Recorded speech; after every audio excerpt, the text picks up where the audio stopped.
Welcome to this explainer, everyone. Today, we're popping the hood on a seriously anticipated update in the Web3 data flow space.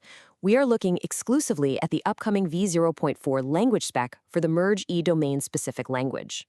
Now, if you're already deep into robust type systems, you know exactly how brutal it can be to bridge that gap between abstract math and concrete, safe code.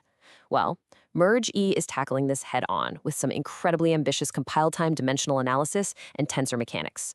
I'm absolutely pumped to break this down with you. So here's the roadmap for today's explainer. We'll start with the two domain philosophies, then look at zero overhead compile time tensors, radical dimensional type safety, how to safely mix those worlds, and finally, wrap up with Merge's current incubator status and what v0.4 actually means for the timeline. Kicking things off with Section 1, two domains, two philosophies, navigating the exact and inexact divide. You see, there's this massive, fundamental dichotomy when you're building a Web3 data flow language. Over on the exact side, you've got cryptography. In crypto, it demands absolute perfection. We're talking massive integers, sometimes up to 16,384 bits, and rational numbers. You literally cannot have a single rounding error when you're dealing with cryptographic keys or large field arithmetic, right? But then, on the inexact side, you've got physics and data flow simulations. This whole domain fundamentally relies on floating point representations and complex numbers just to model our continuous reality. So the big question is, how on earth do you natively support both paradigms without completely wrecking the integrity of either one? That brings us right to Section 2, zero overhead compile time tensors, and how we bridge that gap at compile time. Okay, the most crucial thing to grasp here is that a tensor in Merge is not what you might assume if you're coming over from, say, Python ML libraries. In Merge, a tensor is strictly a compile time mechanism. It's there entirely to enforce safety and parse sparse literals. Once the compiler runs its dimensional analysis, checks the symmetries, and validates the types, boom, the tensor completely dissolves. It literally leaves zero runtime footprint, compiling straight down into highly optimized scalars for rank 0, flat vectors, or multidimensional matrices. Absolute zero overhead. The annotation for these tensors breaks down into 4 explicit parts. You've got the atomic numeric type, the rank, the shape, and the symmetries.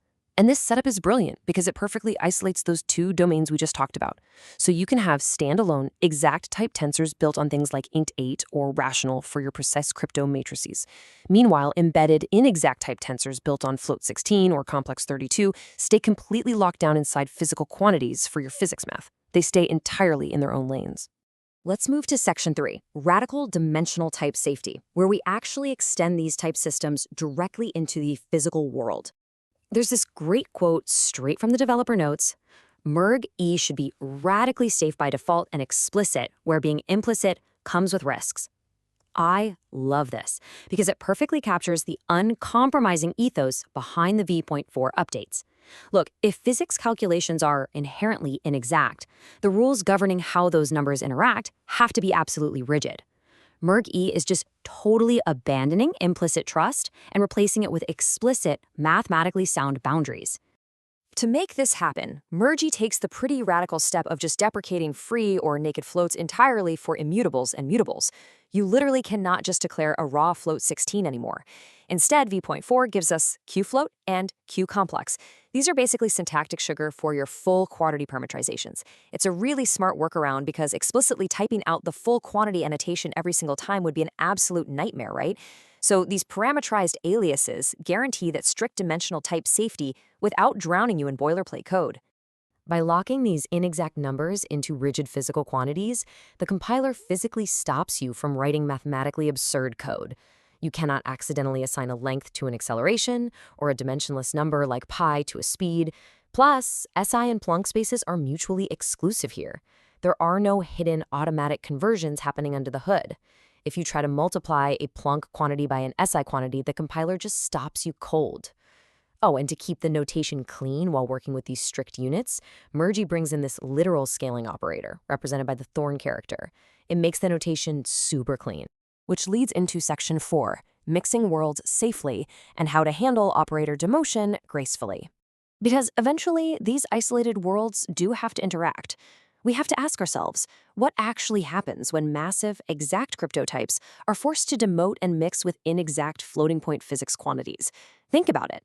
If an exact integer from the crypto side gets pulled into a physics equation, fidelity limits force it to demote to a float. But if that newly minted float just drops straight into a physically pure SI or Planck system, well, it completely threatens the integrity of the entire calculation. The solution here is so clever. It's the cis-demote pseudosystem. Remember how we said SI and Planck don't mix? Well, demote acts as a third system designation. It functions as an airtight quarantine so that demoted exact types never accidentally corrupt your highly specific physical spaces. It acts as a strict one-way street. When a massive exact type demotes, the result immediately locks into this demote branch. Once it's in there, those values can only interact with non-dim, meaning completely dimensionless scales. So you can still scale and manipulate the demoted values universally, but they are physically prevented from ever leaking back into your pure SI or Planck spaces. It really is the highest possible level of dimensional safety you can get when you're forcing these two wildly different paradigms together. Finally, Section 5, Incubator Status and V0.4, looking ahead while building the foundation. Now, before we get too far ahead of ourselves, everything we just covered, the compile time tensors, killing off free floats, this incredibly strict dimensional analysis, these are purely future state teasers for the V0.4 language spec. They represent the guiding philosophy for where the language is headed to ensure maximum robustness. The reality on the ground is that version 0.3 is the actual version sitting in the incubator right now. As we speak, the developer is actively building a Python-based semantic lexer and a scripted testing runtime just to validate the core concepts of V0.3, like basic DAG structures and scoping. So all that advanced dimensional type math of V0.4, it's still waiting a bit further on the horizon. But as we look toward that V.4 future, I want to leave you with a thought to chew on.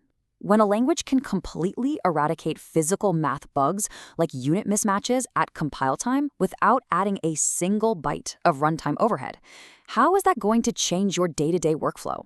Will stripping away our implicit trust actually give us the freedom to build far more ambitious, complex data flow architectures? I hope this explainer gave you some cool insights into the incredibly strict, radically safe future of Mergy. Keep building, keep compiling, and we'll catch you next time.